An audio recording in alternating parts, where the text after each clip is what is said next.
Hi Leila, it's Grammy. How you doing? I think we left off on talking about believing in everything being alive and having energy, even rocks.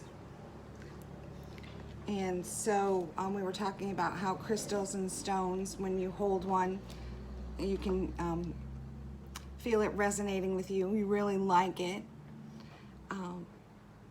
So I think that's where we left off. So we have seen that light split into colors of the spectrum can have noticeable effects on the body and mind.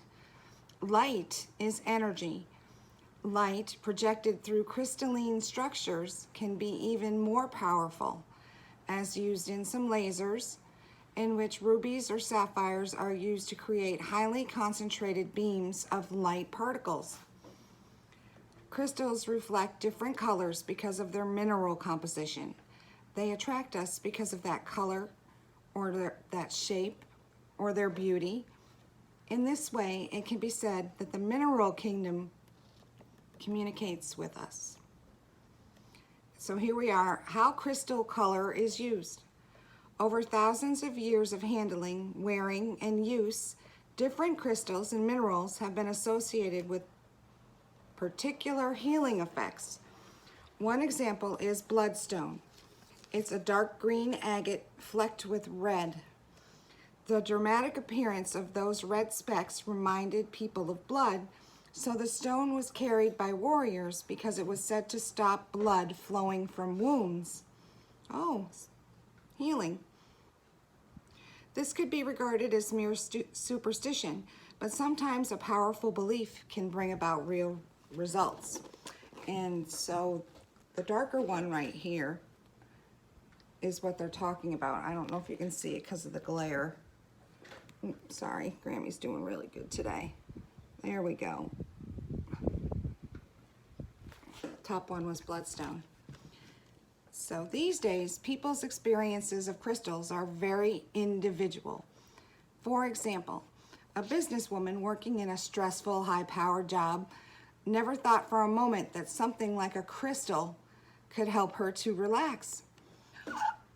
You know, even when I was waitressing at the restaurant, I would put certain crystals in my pocket each day to kind of like help me, assist me with the stress of, you know, when you have a restaurant full of people and everybody, you know, they want their food when they want it and how they want it, and it can get kind of stressful. So I would put certain crystals in my pockets. And even when I was working at Lowe's, you know, I was at a point where I was just like, you know, trying something new can be kind of different.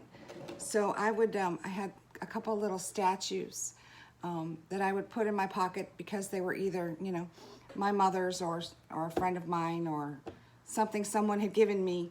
So I would put them in my pocket because I believed that, you know, like my mom, she was really peaceful and very, you know, centered at a lot of times. So I would put that in my pocket so that I could feel centered throughout the day. So I think that's what they're talking about here. So crystal could help her to relax. A friend gave someone a piece of rose quartz, which is supposed to emulate love, loving energy. Instinctively, she responded to its color and started sleeping with it under her pillow. Suddenly, her rest improved dramatically. Rose quartz is known to have extremely gentle healing effects on the whole system. And that was that big pink rock that I had. I showed you it when you were here. And so I have one of those. And I like having it. It's open, it's in my room all the time. In the same way that different rays of color have different effects, if you are particularly drawn to, for example, green stones, it is likely that you need the green energy in your life, perhaps some healing around your emotions. Choosing crystals based on color is a simple way to begin exploring the mineral kingdom and find out more about yourself and your energy needs. Wow, that's really cool.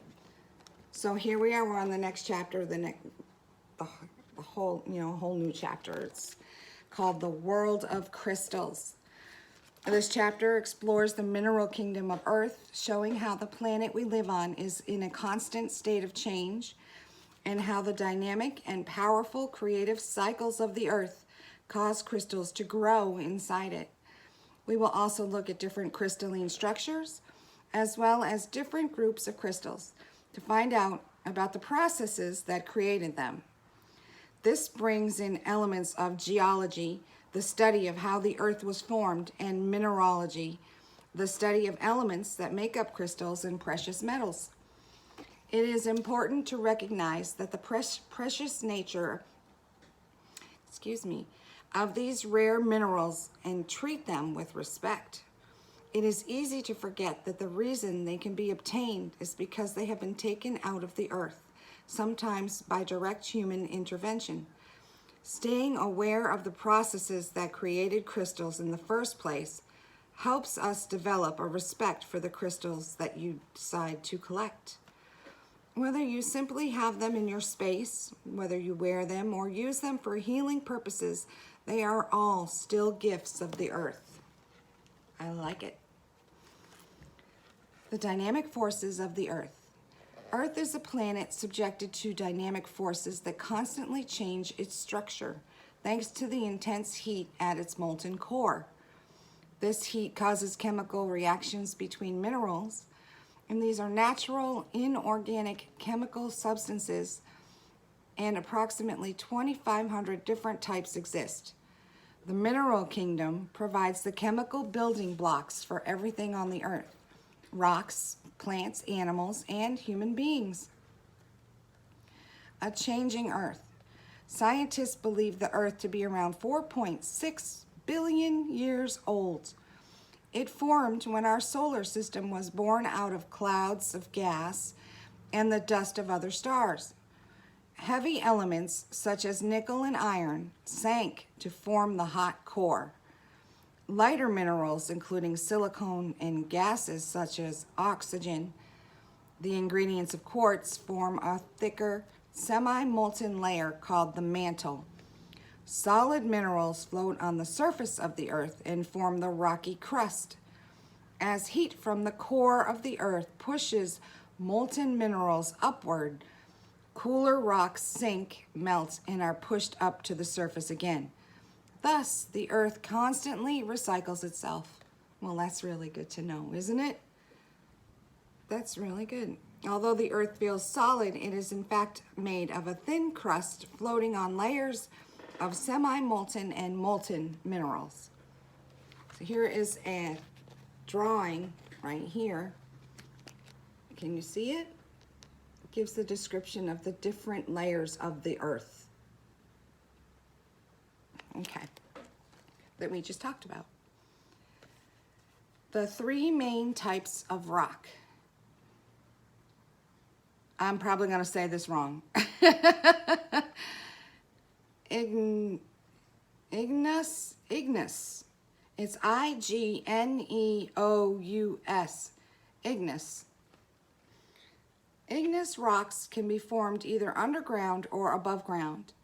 Underground, when melted rock deep within the earth called magma becomes trapped in small pockets, it cools to become rock. Igneous rocks also form when volcanoes erupt, pushing molten lava up through the fissures and cracks to the earth's surface. As this cools, crystals and rocks are formed. Volcanic rock and volcanic crystals. Cool. When combined with water just below the surface, magma may form quartz crystals in large gaps called veins. Depending on the minerals present, other gems such as aquamarine may also appear. Okay, the second type of rock is a metamorphic rock. These are rock layers that have been changed after their original formation, usually by increases in pressure, heat, water, vapor, or chemical reactions. Layers of clay and sand sinking into the crust under pressure can form the mineral compound corundum, appearing as sapphire or ruby. Learning new words here. And the third main type of rock is sedimentary. Sedimentary rocks are formed when deposits of material, plant, animal, or inanimate, are subjected to pressure. So squeezing out all of the fluids and turning them into solid layers. The most common sedimentary rock is sandstone. Well, that's really cool. That's really cool. All right, so the next part is the structure of crystals.